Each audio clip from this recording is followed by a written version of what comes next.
It's setting up, and we're live on YouTube. Eric, it's great to see you. I have a question. What else is new? I may have come up with this one on my own. Let me see if I can articulate it the way I want.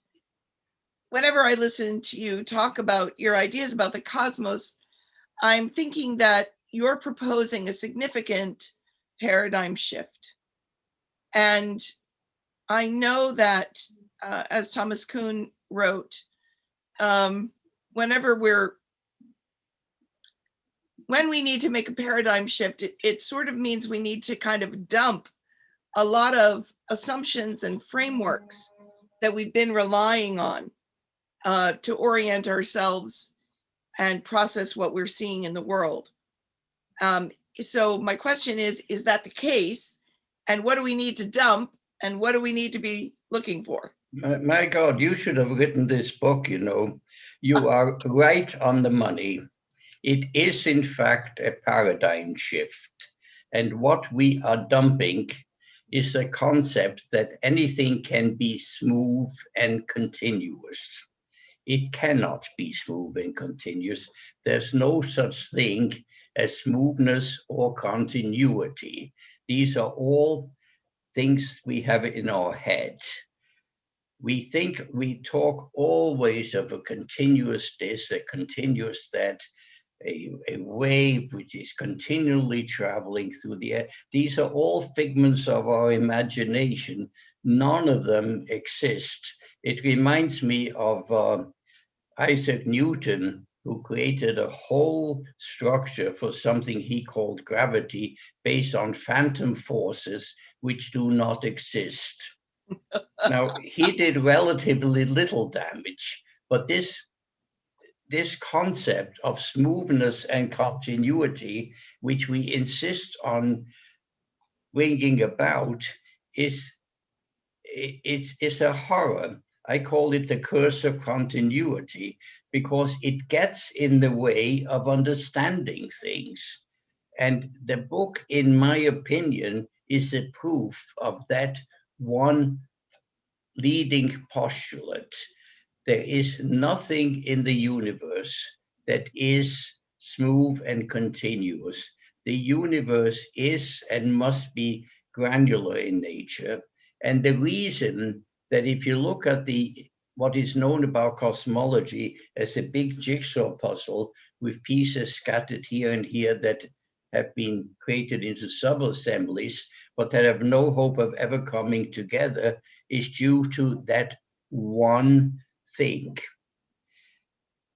Everything can be traced right back to that. And if we switch our paradigm from a concept of smooth and continuous universe to a granular universe that starts granularly at the smallest dimension of the universe and goes all the way up to the largest uh, scale of the universe.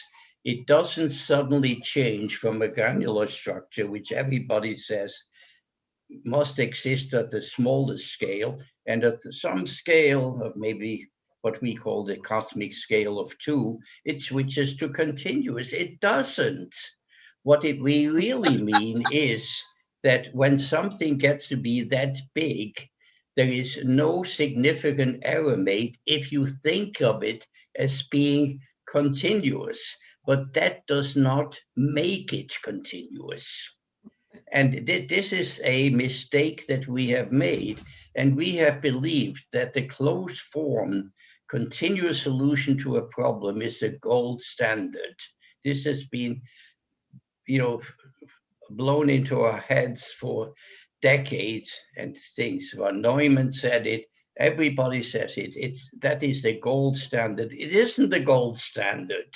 It's a damn good approximation, but the universe works not in the way of our Earth-based arithmetic. It works on the way that the universe is, and it is granular in structure. And a lot of the problems that we come up with requires that paradigm shift to accept that it is granular. There is nothing that is smooth and continuous. Max Planck proved it, Alan Turing proved it, that you cannot explain a smooth and continuous universe. It is an impossibility. Now, if we just accept this paradigm shift and see where it takes us, the test is, are all these pieces of the jigsaw puzzle starting to come into play? Are they going to fit together? Now, we talked recently about the gravitational waves, which everybody thinks is completely different from everything else. Well, it isn't. It's a piece of the jigsaw puzzle that, if you get rid of the idea of smoothness and continuity, fits into the jigsaw puzzle perfectly. And the gravitational waves are in fact electromagnetic waves, but they're acting on four-dimensional particles instead of three dimensions. Well, I have to make up the idea of four-dimensional particles because gravitational waves are indeed different. And if they weren't different, we wouldn't need that. And not only that, if we uncover that going from 4 dimensions to 5 dimensions suddenly allows us to include the fact that light does not travel of its own volition, but is propelled through the Earth. The same is true about gravitational waves, but they are 4-dimensional waves, and they need a 6-dimensional structure of the universe to propel them. And string theory says the universe is 6-dimensional. So if somebody will repeat what has already been done and take us into a 6-dimensional universe, I have a prediction to make. Gravitational waves will suddenly appear in the solution, just like the 3-dimensional wave propagation appeared in the solution. We can prove it. I can't prove it because I don't know the mathematics, but if Kaluza was able to go from 4 to 5 dimensions, some mathematical genius at some lurking at some university is going to figure out how to go to 6 dimension. And my prediction is he will get exactly a picture of a gravitational wave. And the gravitational wave is not spread in space because it has nothing to do with the propagation of a particle.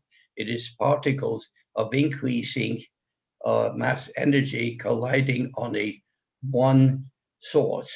So instead of having this beautiful wave, you've got all of these bursts of energy, of increasing mass energy, piling up on the detector.